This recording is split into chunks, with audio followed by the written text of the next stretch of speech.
Hi అండి. ఈరోజు మనం 32 size normal blouse marking and cutting step by step ఎలా చేయాలో చూద్దాం. ముందుగా క్లాత్ ఇలా పెట్టుకోవాలండి. ఫోల్డింగ్ అనేది మన వైపు ఉండాలి.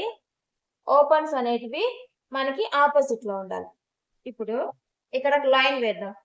ఎందుకంటే మనకి క్లాత్ అనేది స్ట్రెయిట్‌గా ఉండడం కోసం.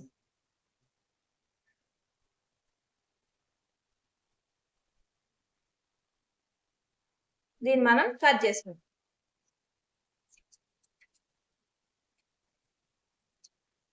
ఇప్పుడు ఇక్కడ పావు ఇంచ్ గ్యాప్ ఒక లైన్ వేద్దాం. మనం బ్యాక్ పార్ట్‌లో బ్యాక్ బెల్ట్ స్టిచ్ వేస్తాం కదండీ! దానికోసం ఈ ఖర్చు. ఇప్పుడు బ్లౌజ్ హైట్ వచ్చి 14 ఇంచెస్. ఇక్కడ నుంచి 14 ఇంచెస్ పెట్టుకోవాలి. మనం షోల్డర్ దగ్గర జాయింట్ వేస్తాం కదండీ! దానికోసం 0.5 ఇంచ్ ఖర్చు. ఇప్పుడు ఇదే మార్కుని ఇక్కడ కూడా మార్క్ చేసుకుందాం.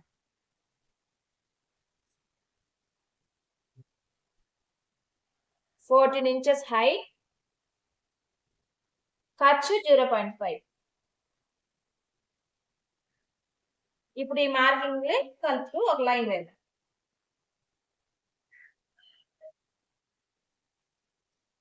ఇప్పుడు ఆర్మ్ హోల్ 6 ఇంచెస్ అండి. అంటే ఖర్చు వదిలేసి 6 ఇంచెస్ పెట్టాలి. ఆర్మ్ హోల్ పొడవు 6 ఇంచెస్. ఇక్కడ ఒక లైన్ వేద్దాం. ఇప్పుడు మనకి ఇది 32 సైజ్ బ్లౌజ్ కదండి. 32లో 4వ భాగం 8 ఇంచెస్. అది ఎలా అంటే 32/4 వేసుకుంటే మనకి 8 ఇంచెస్ వస్తుంది. అదే 8 ఇంచెస్ మనం ఇక్కడ పెట్టాలన్నమాట. మనం ఎక్కడైతే 6 ఇంచెస్ పెట్టుకున్నామో అక్కడ ఈ 8 ఇంచెస్ అనేది పెట్టాలి.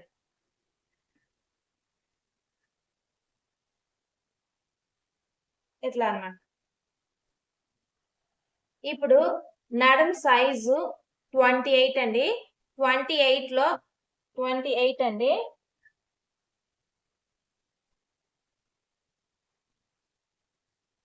నడుం సైజు 28/4 7 ఇంచెస్. ఈ 7 ఇంచెస్ మనం ఇక్కడ పెట్టుకోవాలి. 7 ఇంచెస్ మనం ఇక్కడ డాట్ వేస్తాం కదండి. బ్యాక్ పార్ట్ లో డాట్స్ ఉంటాయి కదా, దానికోసం 1 ఇంచ్ పెట్టుకోవాలి. మనం ఇప్పుడు ఇక్కడ ఖర్చు పెట్టుకుంటామండి. ఈ ఖర్చు ఎందుకంటే మనకి ఎప్పుడైనా బిర్రు అయినప్పుడు ఇప్పుకోవడానికి మనకి ఖర్చు కావాలి కదా, ఆ ఖర్చు అండి. 1.5 పెడుతున్నానండి నేను. కావాలంటే 2 ఇంచెస్ కూడా పెట్టుకోవచ్చు.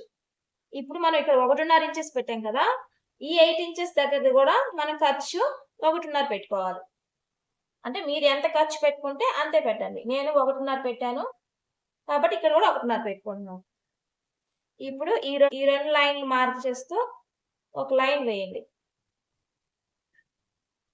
ఓకేనా? ఇప్పుడు నెక్, షోల్డర్ జాయిన్ చేసుకుందాం. మామూలుగా అందరూ షోల్డర్ 3 ఇంచెస్, నెక్ 2.5 ఇంచెస్ పెడతారు కదండి. చాలా మందికి షోల్డర్స్ జారిపోతున్నాయి అంటారు కదా. షోల్డర్స్ జారిపోతున్నాయి అని అనుకున్న వాళ్ళు 2 ఇంచెస్ 2 గీతలు ఎక్స్ట్రాగా పెట్టుకోవచ్చు. లేదు జారట్లేదు అనుకున్న వాళ్ళు 2.5 ఇంచెస్ పెట్టచ్చు. నేనైతే ఇక్కడ 2 ఇంచెస్ 2 గీతలు పెడుతున్నానండి. నెక్ 2 ఇంచెస్ 2 గీతలు. 2 ఇంచెస్ 2 గీతలు అంటే ఇంతండి. ఇప్పుడు ఇక్కడ నుంచి షోల్డర్ 3 ఇంచెస్. మనం ఇందాక 6 పెట్టుకున్నాం కదా, అదే 6 ఇక్కడ పెట్టాము. ఇక్కడ పెట్టి స్ట్రైట్ గా ఒక లైన్ వేయాలి. అప్పుడు మనకి ఇక్కడ చంక్ డౌన్ అనేది వస్తుంది. ఇప్పుడు ఇక్కడ నుంచి ఇది 32 సైజ్ బ్లౌజ్ మీడియం వాళ్ళదండి. అందుకని ఇక్కడ నేను 1 ఇంచ్ మాత్రం మార్క్ చేస్తున్నాను. ఇక్కడ ఒక లైన్ వేయండి. ఇలాంటి స్కేల్ ఉంటే చాలా ఈజీగా ఉంటుందండి. కర్వ్ స్కేల్ అంటారు దీన్ని మనం ఇలా పెట్టుకోవాలి. మనకి ఇక్కడ మనం ఒక లైన్ గీసాం కదా, టచ్ అయ్యేటట్టు పెట్టి ఇట్లా వేయండి. ఓకేనా? ఇప్పుడు నెక్ పొడవు వచ్చి నేను ఇక్కడ 9 ఇంచెస్ పెడుతున్నానండి. అంటే షోల్డర్ ఖర్చు వదిలేసి 9 ఇంచెస్ అన్నమాట. ఇక్కడ ఒక లైన్ వేసి ఒక మార్క్ చేసుకోండి. ఇక్కడ మనం రెండు గీతలు పెట్టాం కదండి.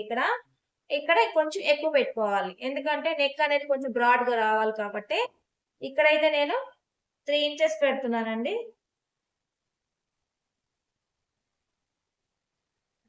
ఇప్పుడు ఇక్కడ నుంచి ఇక్కడికి మార్క్ చేసుకోండి.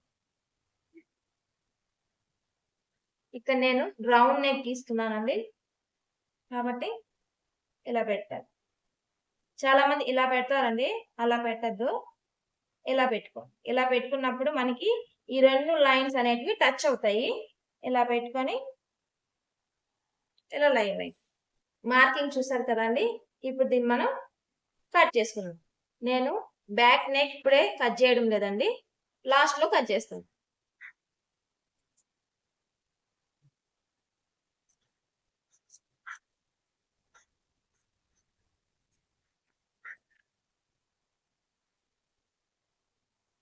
ఇప్పుడు మనం ఇక్కడ మార్క్ చేసుకున్నాం కదండి, అక్కడ వరకు ఇలా ఫోల్డ్ చేసి ఇట్లా వేలుతో ఇలా అనండి. ఇలా అన్నాక మనకి ఇక్కడ ఒక లైన్ ఏర్పడుతుంది.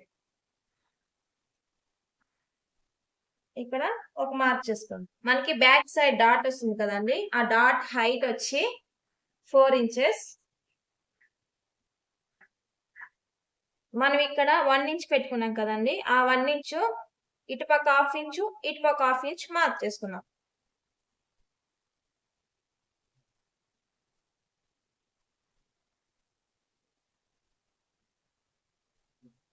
ఇక్కడ నుంచి ఇక్కడికి మార్క్ చేద్దాం.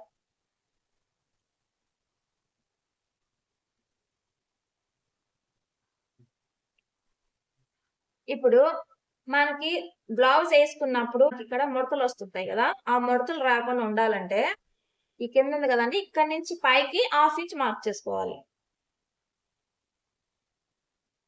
ఇలా మార్క్ చేసుకొని మనం ఇక్కడ డాట్ పెట్టాం కదా, ఈ లాస్ట్ లైన్ ఇక్కడ నుంచి ఇక్కడికి లైన్ వేద్దాం. ఇక్కడ నుంచి ఇక్కడికి ఇలా పెట్టి లైన్ వేయాలి. ఇప్పుడు దీని మీదనే కట్ చేసుకుందాం. చూసారు కదండి back part marking and cutting. ఈ వీడియో ఇప్పుడే కొత్తగా నేర్చుకునే వాళ్ళకి చాలా బాగా ఉపయోగపడుతుందండి. వీడియో అనేది స్టార్టింగ్ నుంచి ఎండింగ్ వరకు ఎక్కడ స్కిప్ చేయకుండా చూడండి. అలా చూస్తేనే మీకు ఉపయోగపడుతుందండి. ఎక్కడైనా స్కిప్ చేస్తే నేను చెప్పే పాయింట్ అనేది మీరు మిస్ అయిపోతారు. నా ఛానల్ ఇప్పుడు ఎవరైనా చూస్తున్నట్టయితే ప్లీజ్ సబ్స్క్రైబ్ చేసుకోండి. ఈ వీడియో మీకు నచ్చితే లైక్ చేయండి, షేర్ చేయండి. మరెన్నో వీడియోస్ కోసం దివ్యారామ్ టైలరింగ్ ఛానల్ ని సబ్స్క్రైబ్ చేసుకోవడం మాత్రం మర్చిపోకండి. Thank you for watching.